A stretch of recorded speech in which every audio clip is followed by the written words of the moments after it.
तो स्टोरी के 5th part में हम देखते हैं कि तारापदा जो है अपने इंग्लिश के लेसन्स पे पूरा ध्यान देता था, पूरी कंसंट्रेशन और ईमानदारी से पढ़ने लगा। तो अब जब वो उसमें पढ़ाई पे पूरा ध्यान देने लगा तो उसके आसपास की क्या चीज़ें हो रही है उसे कोई मतलब ही नहीं होता था। सारा समय वो अपने पढ़ाई में देता था। शाम होने के बाद वो बाहर जाता था और नदी किनारे अकेले बैठा रहता था, तो वहाँ पर बैठा रहता था, बैठे-बैठे भी अपने लेसन्स को ही याद करता था। तो उसके जो दोस्त थे और जो भी थे तो उसे पढ़ाई में कोई डिस्टर्ब नहीं करना चाहते थे। अब चारू शशि को भी ज़्यादा टाइम नहीं मिलता था कि उसको वो देखे या उसको परेशान करने का, ऐसा कुछ नहीं मिलता था। पहले क्या होता था, तारापदा जो था वो अन्नपूर्णा के पास बैठकर ही खाना खाता था, लेकिन अब उसने मोतीलाल बाबू से रिक्वेस्ट किया कि इसमें उसका समय ज़्यादा जाएगा, तो इसीलिए प्लीज़ उसके खाने का अरेंजमेंट उसके कमरे के पास ही कर दिया जाए, जिससे उसको पढ़ने में कोई टाइम उसका बर्बाद ना हो। तो ये सारी चीज़ें देख के हालांकि अन्नपूर्णा को बहुत बुरा लगा, लेकिन मोतीलाल बाबू ने उसके पढ़ने की जो इच्छा थी उसको देखकर बोला कि सही है, ये काम हम कर देंगे।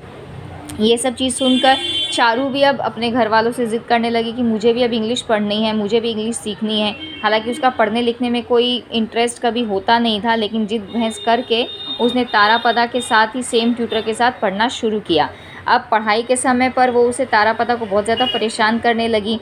परेशान करने से उसमें क्या होता था कि कभी तारापदा अगर किसी चीज़ में अच्छा हो जाता था तो वो चिल्लाती थी, वो आगे अगर बढ़ जाता था तो उसको आगे वो बढ़ने नहीं देती थी, रोने लग जाती थी। तारापदा कोई पुरानी बुक ख़त्म करके नई बुक अगर ख़रीदता था, बोलता था, तो उसमें भी क्या है, उसको चाहिए थी कि चारू को कि मेरी भी वही नई बुक ला कर दो। तो इस तरीके से क्या है, वो बहुत ज़्यादा उसको परेशान करती थी। जब तारापदा अपने कमरे में बैठकर अपने लेसन्स को पढ़ाई करता था, उनको याद करता था, तो वो वहाँ पर खड़ी होकर उसको देखती थी। कितनी बार क्या करती थी, वो उसके कमरे में जाकर उसकी कॉपी में इंक गिरा देती थी, पेजों को फाड़ देती थी और बहुत कुछ करती थी।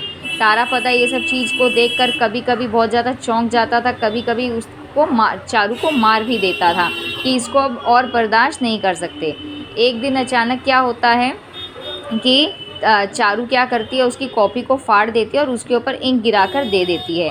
तो वहाँ पर क्या होता है कि तारापदा को ये चीज़ पता है कि ये काम चारू ने किया, और चारू भी छुपकर ये चीज़ देखती है कि अब तारापदा को पता है तो वो मेरी पिटाई करेगा। लेकिन उस दिन तारापदा वहाँ पर उसको कुछ बोलता नहीं है, वो चुपचाप बैठकर अपनी उस कॉपी को देखता रहता है। ये सब चीज़ देखकर चारू भी उसके सामने आ जाती है। वो सोचती है कि आज ऐसा क्यों नहीं करा, आज मेरे को ये मार क्यों नहीं रहा है, कुछ वो क्यों नहीं कर रहा है। थोड़ी देर के बाद चारू अपने आप क्या है वहाँ पर आती है और उसको बोलती है। हालांकि उसको सॉरी बोलना उसका नेचर नहीं है, सॉरी बोलना कभी भी उसका नेचर नहीं था।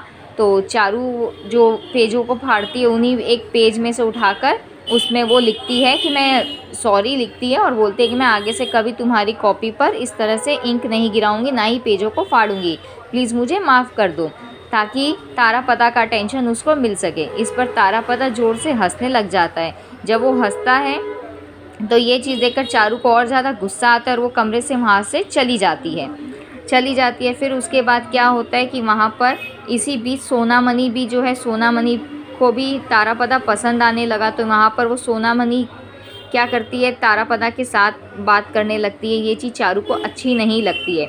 हालांकि दोनों की, चारू और सोनामणि की दोस्ती अभी भी बरकरार है, लेकिन तारापदा के मैटर को लेकर दोनों के बीच में अभी जंग छिड़ चुकी है।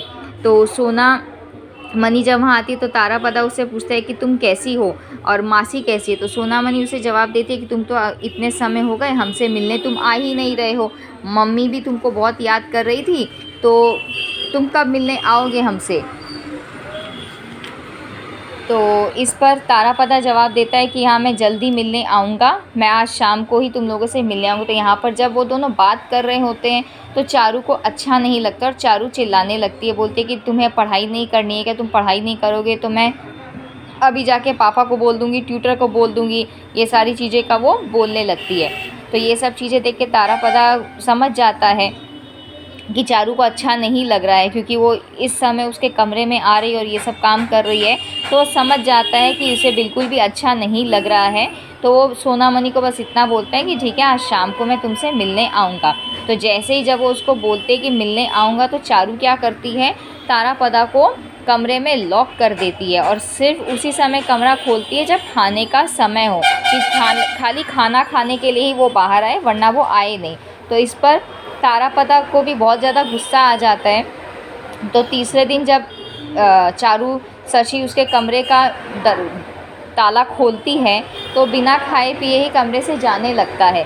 जब वो जाने लगता है तो इस पर चारू को बहुत ज़्यादा बुरा लगता है और वो उसका हाथ पकड़कर बोलती है, प्लीज़ मुझे माफ़ कर दो, आज के बाद मैं तुम्हारे साथ ऐसा नहीं करूँगी, मैं कभी तुम्हें कमरे में बंद नहीं करूँगी, बट प्लीज़ तुम खाना खा कर जाओ, बिना खाए घर से मत जाओ।